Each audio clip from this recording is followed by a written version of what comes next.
Bueno, buenas tardes. Hoy tenemos aquí al profesor Carlos Balbín, que es profesor de la Universidad de Buenos Aires. Él es especialista en Derecho Administrativo y también Derecho Constitucional, y va a exponer en este ciclo de la Cátedra de Cultura Jurídica sobre crisis y globalización. Antes de dar la palabra, voy a dar la palabra también al profesor Giuseppe Esteve, que tenemos aquí. No, simplemente para destacar, el profesor Balbín ha estado con nosotros en la Universidad de Barcelona esta semana. Con él empezamos a tener ya una relación muy fluida. Y a mí se me ocurrió invitarlo aquí a este seminario, también teniendo en cuenta y tomando en consideración que el profesor Balbín se inició en la formación académica con el profesor Nino, ¿no? Es decir, profesor que yo tuve también la ocasión de conocer aquí también en esta misma facultad, en otro emplazamiento, ¿no, Maribel? No tan noble como este que nos acoge, ¿no? Pero eso es lo que a mí me ha justificado internamente, ¿no? Es decir, esta propuesta que hice a la Cátedra de Cultura Jurídica, al profesor Ferret, que tan amablemente aceptaron, ¿no? Es decir, yo creo que la intervención del profesor Balbín no les defraudará en absoluto, porque se mueve en todos los registros, es decir, no solamente en el derecho positivo, si se quiere, sino que es capaz de trascenderlo, ¿no? y entrar en diálogo en cualquier cuestión que puedan plantearle. Muchas gracias, ¿no? Y así más, Carlos. Gracias por la presentación y por invitarme a la facultad a conversar con ustedes sobre algunos temas y en particular la emergencia y cómo la emergencia repercute en la construcción del derecho y en el caso puntual de la experiencia argentina.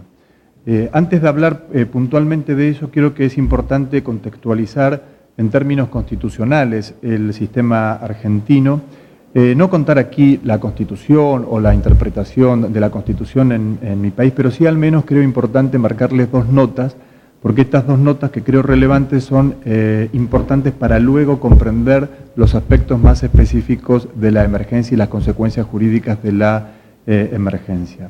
Todos aspectos de los cuales me referí antes son, por un lado, el sistema de gobierno en Argentina, que es presidencialista, por tanto es distinto al español, y esto va a incidir fundamentalmente en lo que aquí me interesa destacar, el vínculo entre el Poder Ejecutivo y el Poder Legislativo. Todos ustedes saben, obviamente, cuál es el vínculo entre estos poderes en el marco de un sistema parlamentario y cuál es también en el contexto de un sistema presidencialista. Pero además, quisiera agregar que en el caso argentino se ha hablado mucho insistentemente, y Nino ha sido uno de los primeros que lo ha hecho ya hace más de una década, por cierto, es que el sistema argentino, más que un modelo presidencialista, es hiperpresidencialista.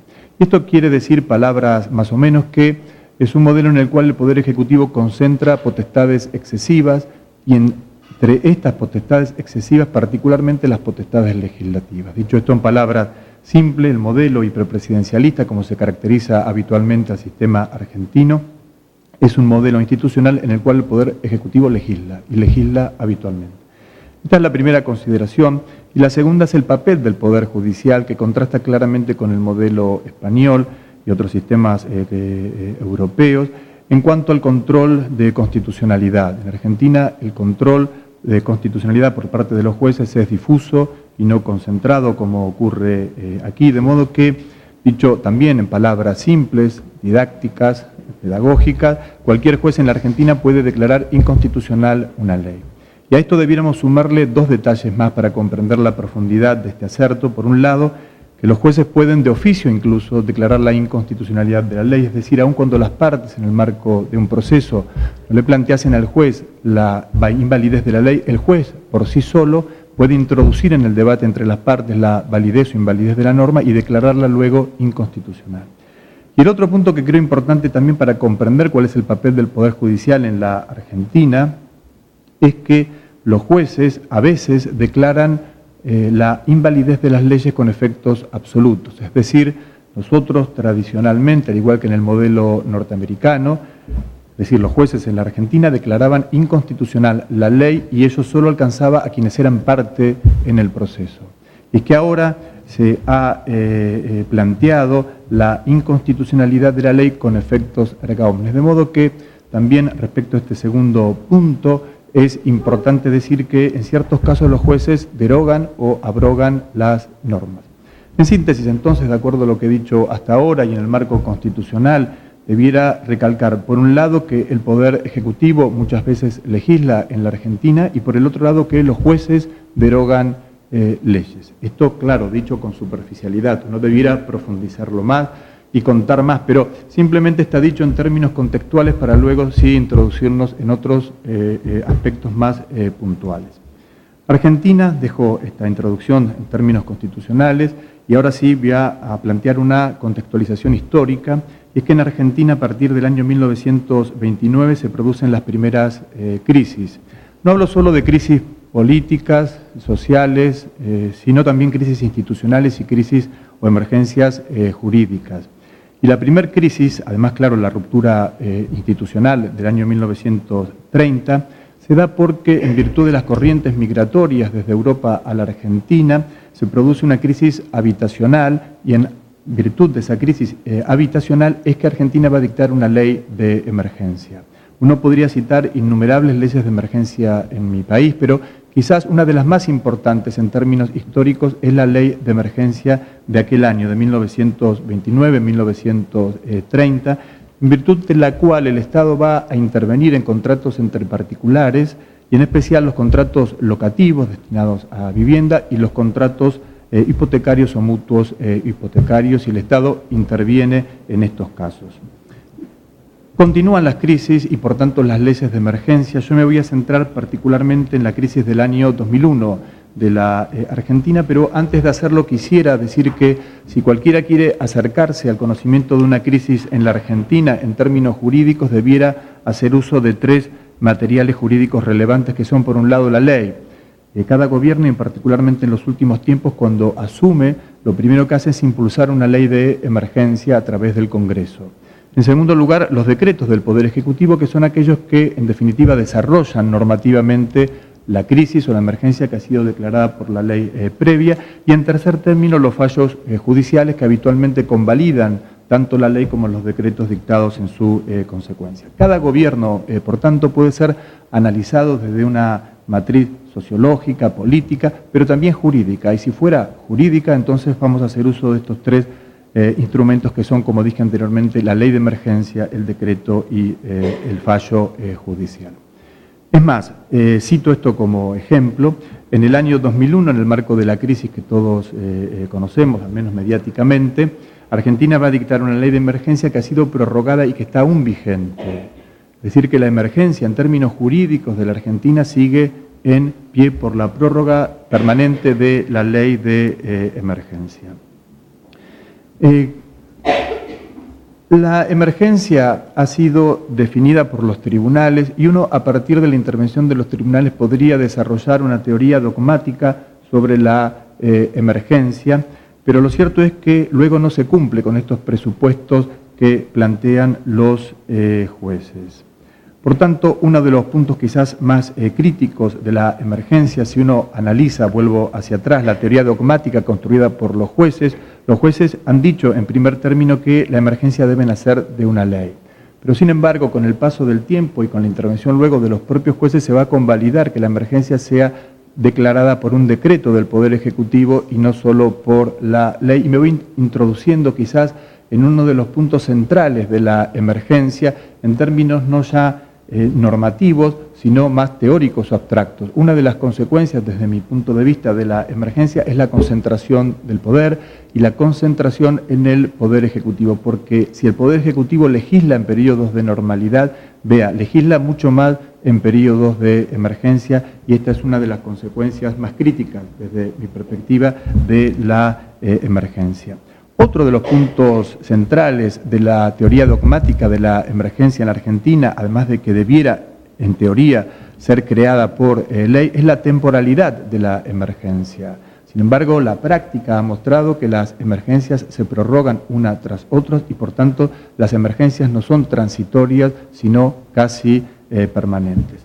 Los jueces, en ciertos casos, han advertido, pero no por ello han declarado inválida la emergencia. Y otro punto también dentro de la teoría dogmática de la emergencia que se ha construido en la Argentina desde hace muchas décadas atrás, además del instrumento legislativo y la temporalidad es la razonabilidad de los medios.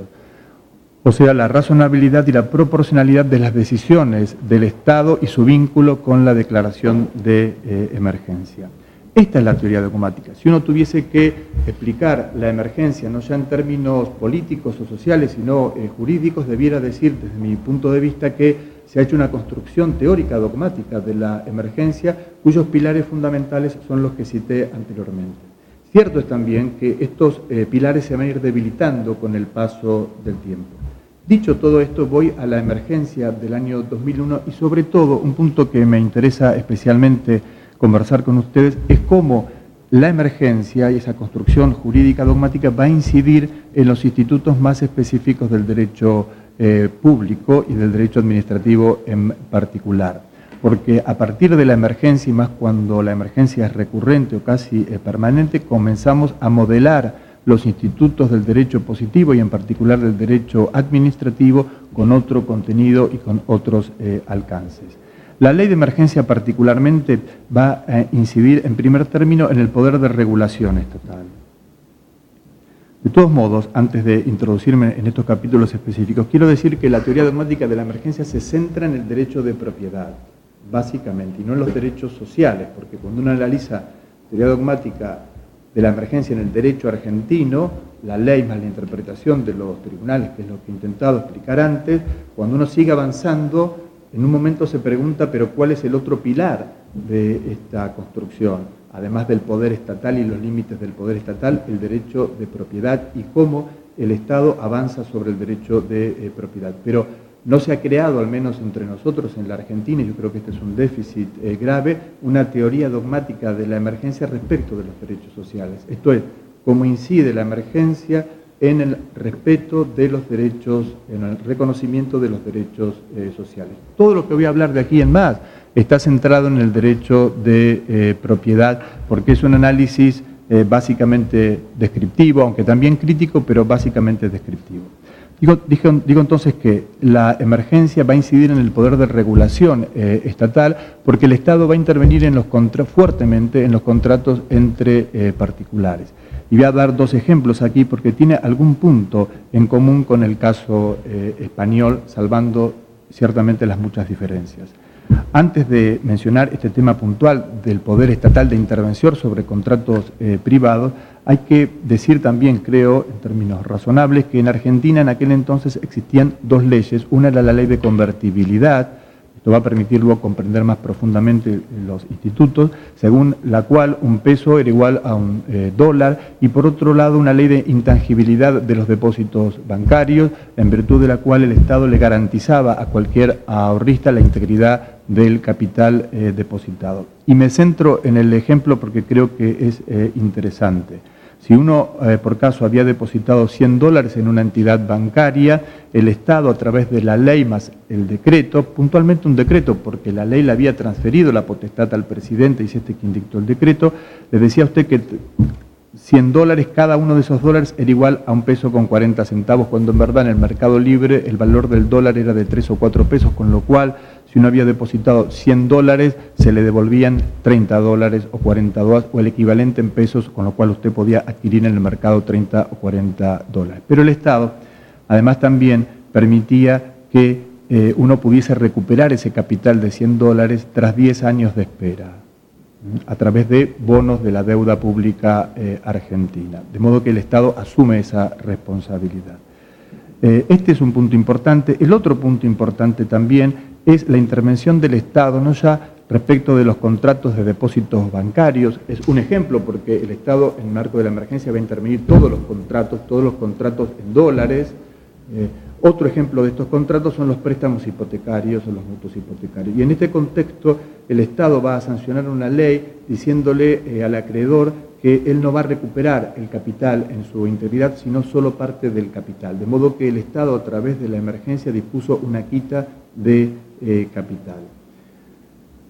Primer capítulo, entonces, brevemente, poder de regulación estatal y el avance de ese poder de ordenación o regulación estatal sobre contratos o vínculos entre particulares. Pero hay otros capítulos, por caso los contratos administrativos, Y en el marco de los contratos administrativos, los contratos de concesión de los servicios públicos, porque en la Argentina también los servicios públicos estaban atados al dólar, y esta ley a la cual me refería anteriormente, que está aún vigente en la Argentina, dispuso que no se podían actualizar las tarifas. De modo que las empresas prestatarias de servicios van a plantear la invalidez de esta ley. Y acá hay dos puntos importantes que creo interesante marcar. Por un lado, las empresas van a reclamar respecto de los pedidos que no pudieron actualizar las tarifas ante el CIADI, que es un tribunal de arbitraje internacional dependiente de Banco Mundial en el marco de tratados bilaterales de inversión extranjera que suscribió Argentina, y por el otro lado, el camino de la renegociación con el propio Estado argentino respecto de las tarifas de ahora en más. Por otro lado, la ley también lo que preveía la posibilidad que el Estado rescindiese los contratos por caso fortuito o fuerza mayor. Tercer capítulo, empleo público. Estoy intentando, de algún modo, dicho esto en términos sintéticos, describir las bases de la teoría general dogmática de la emergencia y cómo ellos repercuten en distintos capítulos. El tercer punto es el del empleo público, porque el Estado, incluso antes de la ley de emergencia, dispuso un recorte del 13% de los salarios. Y luego el Estado argentino va a sancionar una ley llamada de déficit cero, y en virtud de esta ley de déficit cero, el Estado podía recortar los salarios de los agentes públicos sin límite. El único límite era justamente el déficit cero. Pero si por caso disminuían los ingresos en un 50%, eso le autorizaba, a su vez, en virtud de esta ley, al Estado a reducir los salarios de los agentes públicos en ese porcentaje. Va a incidir también en la precarización, no solo del empleo privado, sino en la precarización del empleo público, porque uno puede advertir claramente cómo el Estado durante todo este periodo ha contratado personal sin estabilidad a través de contratos transitorios que han sido prorrogados por años tras años y en el marco de los cuales el agente no tiene ningún derecho, ni siquiera derecho a indemnización, o sea, menos derechos que en el marco del empleo privado. Y el quinto punto, uno es el de los tenedores de bonos de deuda externa argentina, que el Estado propuso un acuerdo voluntario y en caso de que no fuera así, lisa y llanamente una quita. Y el último punto que quiero mencionar sucintamente es el de las sentencias que condenaban al Estado, en cuyo caso la ley lo que estableció fue una suspensión de 2 años de las sentencias condenatorias contra el Estado a pagar sumas de dinero, que luego fue modificado parcialmente. Yo, para cerrar esta intervención, quiero decir también qué es lo que dijeron los jueces, porque como nosotros creemos que la ley es lo que el juez dice que es, por tanto debiéramos en este contexto también explicar qué es lo que dijeron los jueces respecto de estas medidas. Y los jueces, en el caso nuestro en particular, en primer lugar, convalidaron la declaración de la emergencia y luego respecto de las medidas en particular, los jueces consintieron las decisiones estatales con excepción del recorte salarial superior al 13%. Pero las demás medidas que yo mencioné fueron convalidadas con los jueces. Y acá creo interesante hacer hincapié en un punto que es el de los acreedores hipotecarios, deudores acreedores hipotecarios respecto de las viviendas con destino familiar. En este caso, los jueces van a introducir una modificación sustancial en su doctrina, porque hasta ahora, tras muchas décadas de emergencia, ¿cómo razonaron los jueces en la Argentina? Dijeron, vea, en periodos de emergencia el Estado tiene un poder de intervención mucho mayor que en periodos de normalidad. Es en virtud de ese mayor poder que el Estado puede imponerle a usted en el ejercicio de su derecho de propiedad esperas. Y voy aquí el ejemplo que di anteriormente de los depósitos y bonos. Usted tiene un depósito y por tanto es titular de ese capital, pero el Estado razonablemente le puede imponer a usted una espera de 10 años. No le va a recortar el capital, pero sí, insisto, le va a imponer esa espera en el ejercicio de su derecho de propiedad. En el marco de esta última emergencia, los jueces van a ahondar este argumento en el sentido de que no solo es posible en el marco de emergencia por parte del Estado imponer esperas, sino también quitas al capital, y el ejemplo más claro fue el de los créditos hipotecarios. ¿Cómo argumentó el juez? ¿Cuáles son las razones jurídicas que el juez planteó para llegar a esta conclusión? Por un lado, el sacrificio compartido entre las partes. Y por el otro lado, la posición de la parte más débil en el contrato. Este es más o menos el cuadro para introducirlo al debate que yo quería plantearles y insistir en un punto también importante, y es la introducción de los derechos sociales, el reconocimiento de los derechos sociales en el marco de la emergencia.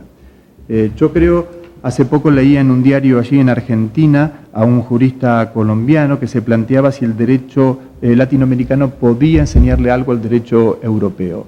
No sé si el derecho latinoamericano puede enseñarle algo al europeo, ni sé si el europeo puede enseñarle algo al derecho latinoamericano. Nosotros creímos durante mucho tiempo que el derecho europeo podía enseñarnos mucho al derecho latinoamericano. Yo creo que cualquier derecho puede enseñarle a otro derecho, porque eso nos permite a nosotros contrastar con nuestro propio modelo, razonar y reflexionar más sobre nuestro propio modelo. Emergencia y derechos sociales es un tema que yo creo que es importante, que no está incluido aquí. Lo que sí es interesante señalar que en Argentina ha habido en los últimos años un desarrollo relevante en términos de reconocimiento y exigibilidad judicial de los derechos sociales. Yo puedo plantearle ante un juez argentino una demanda contra el Estado nacional o provincial por mi derecho a la vivienda, derecho a la salud, derecho a la educación, derecho al agua potable, casos en los cuales se ha planteado por parte de personas indigentes, excluidas, el acceso al agua potable en términos de derecho, y los jueces le han reconocido ese derecho y por tanto han condenado al Estado Nacional. Lo que no se ha desarrollado, como si se tratase de dos cauces distintos, es emergencia más derechos sociales, y en particular el reconocimiento y exigibilidad de derechos sociales puntualmente en el marco de una emergencia. Dicho esto, doy por concluida la intervención inicial y abrimos el debate. Gracias.